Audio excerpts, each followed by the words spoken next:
বন্ধুরা দেখেন, আজ আমি তেল বেগুনের রেসিপি বানাচ্ছি। তো আমি কিভাবে বানাচ্ছি আপনারা দেখেন।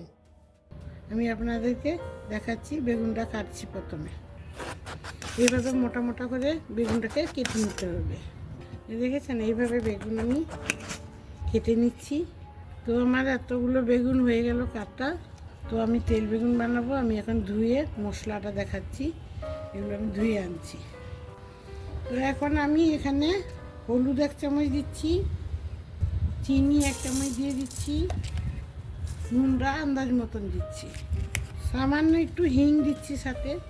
তো এখন আমি এটাকে ভালো করে মেখে 15-20 মিনিট রেখে দেবো সাথে।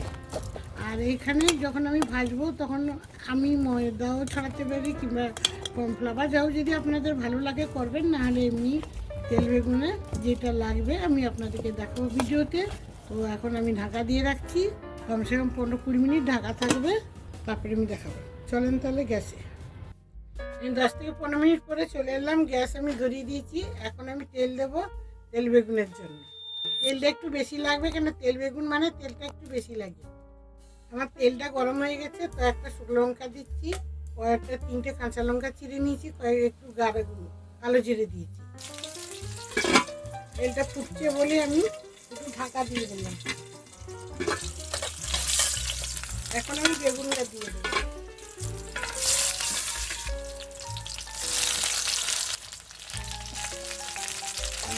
বেগুনগুলো সব একসাথে দিয়ে দিচ্ছি। এখন নরম হয়ে গেলে মানে একসাথে হয়ে গেছে। আমি সব একসাথে দিয়ে দিলাম বেগুনগুলো। এখন আমি কমানো আছে গ্যাসটা আমার। দেখেন বেগুন এখানে তেলটা টেনে নিচ্ছে, আমাকে আরেকটু তেল দিতে হবে। দেখি আমার তেল বেগুনের কি হাল।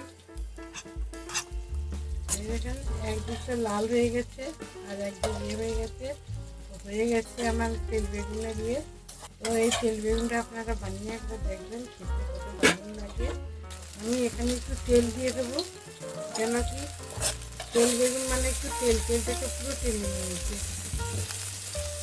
মানে একটু তেল দিয়ে দিলাম, লঙ্কাটা দিয়ে দিয়েছি, তেল দিয়ে দিলাম। এখন সামান্য একটু মিষ্টি দিয়ে সাথে আমি তেল একটু চিনি দিয়ে দিলাম।